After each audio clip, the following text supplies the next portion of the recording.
Does that kind of dark theme and the graphics and the visuals carry out throughout the whole season, or? Yeah. If we want the show to be not dark for dark's sake, but these were dark times, and there's a certain brutality that existed at the time. Like the show opens with two teenagers being punished for being teenagers, but in a way that, it's hard enough to be a teenager. Imagine being a teenager back then, and that's how the show opens, and that's how the show will continue. We want to put you in the mindset of being there, and it was a fearful place to be, and it was a dark place to be.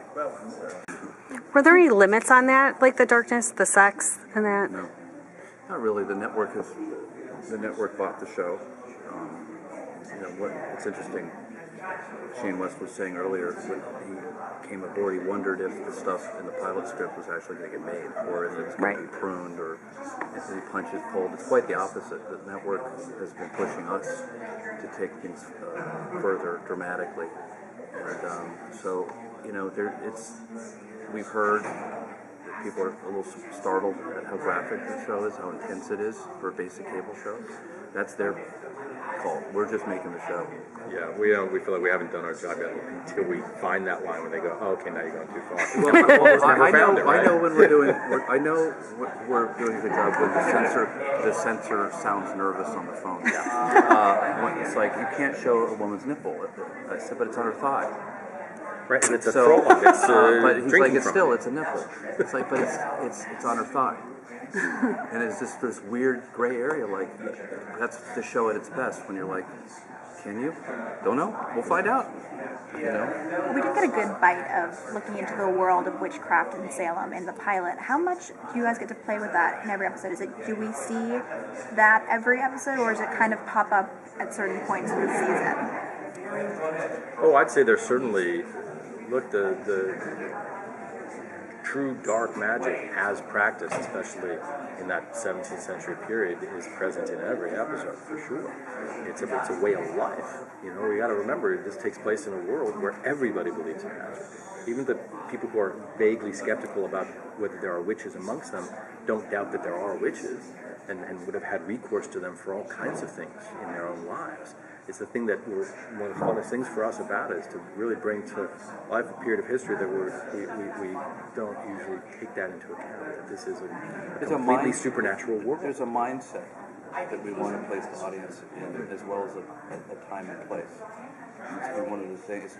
It's tricky, but that's why we just kind of start the pilot with a bang. Like, what is this? And hopefully you're kind of pulled into a state of mind watching the show. That's so pretentious.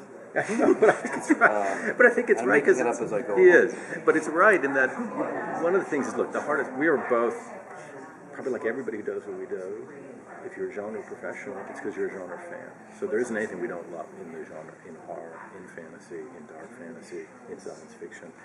The hardest thing often is coming up with something that you're not largely drawing from other genre stories that have already kind of been done.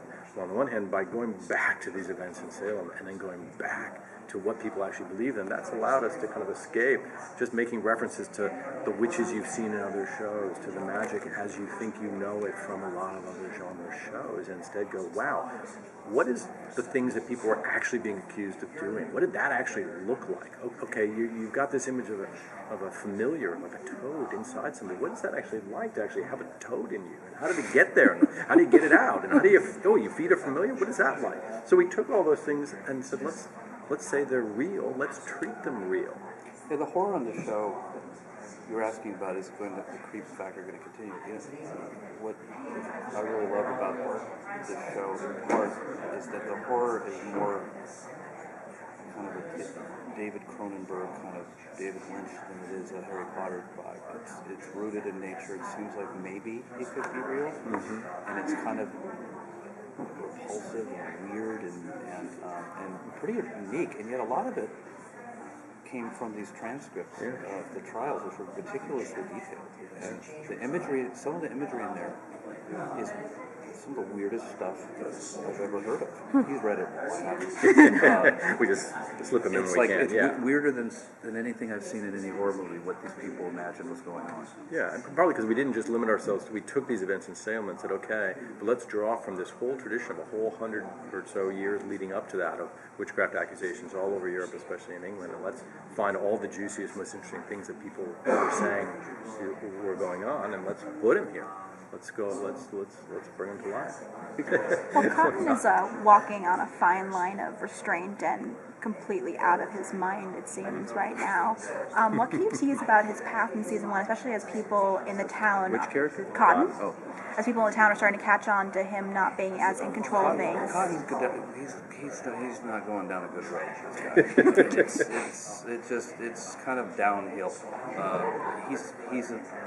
I'm glad you mentioned him because really the triumvirate on the show is Mary Sibley, John Alden, and Cotton. They're kind of our Kirk Spock and McCoy at this show. I had to throw his throat. You had to, it's required. But he's going down. Some things are going to happen that are going to truly, actually drive him literally insane. We won't say what those are. Thanks, everyone. Thanks, guys.